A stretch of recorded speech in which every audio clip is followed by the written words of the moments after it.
அனன்யாவால அரை கோடி அம்பேல் இழந்த பின்னாடி குலுங்கி அழும் நடிகர். அதிதி படம் படப்பிடிப்புல இருக்கும் போதே நடிகை அனன்யாவோட அலட்டல் பத்தி அரசல் புரசலா செய்திகள் வந்துச்சு. தயாரிப்பாளருக்கு தேவையில்லாத செலவுகள் வைக்கிறாங்கன்றது அதுல ஒண்ணு. படம் வெளிவருவதுக்கு சில தினங்கள் முன்னாடி அவங்களோட இன்னொரு கெடுபிடியும் வெளிச்சத்துக்கு வந்தது. படத்தோட கதைப்படி வில்லனா வரும் நிகேஷ் ராம் அனன்யாவோட பின்புறமா வந்து அவங்களோட முடிய முகந்து பாக்குறது மாதிரி காட்சி.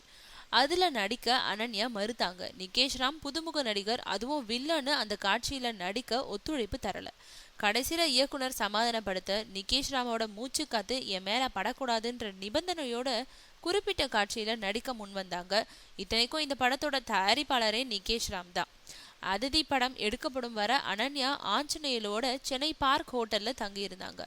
ஆஞ்சநேயலு அனன்யாவுக்கு சில வருடங்களுக்கு முன்னாடி நிச்சயிக்கப்பட்ட மாப்பிள்ள. அவங்களோட நிச்சயதார்த்தமும் முடிஞ்சது. திருமணம் நடக்க இருக்கும் வேலையில ஆஞ்சநேயலு ஏற்கனவே திருமணம் ஆனவருன்ற உண்மை தெரிய வர திருமணம் நின்னு போச்சு.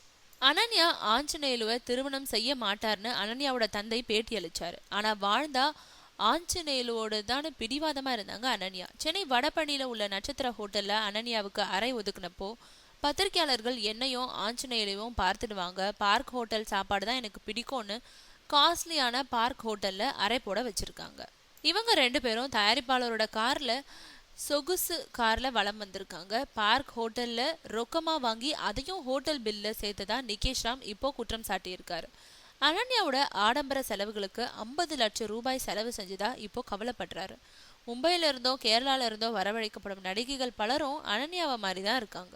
இதுவே மலையாளத்துல தனி கேரவன் கூட அனன்யாவுக்கு தரப்படுமான்றது சந்தேகம். தமிழ்ல எந்த மார்க்கெட் வேல்யூவும் இல்லாத அனன்யாவுக்கு 22 லட்சம் சம்பளம் தந்து எதுக்கு நிகேஷ் ராம் போன்றவர்கள் ஒப்பந்தம் செய்யறாங்க? இவங்களோட ஆடம்பர செலவுகளுக்கு எல்லாம் வளைஞ்சு கொடுத்துட்டு பின்னாடி ஒப்பாரி வைக்கிறதுல எந்த பயனும் இல்லை. இதுல தவறு பணத்தை இறைக்க தயாரா இருக்கும் தயாரிப்பாளருடையது தான்.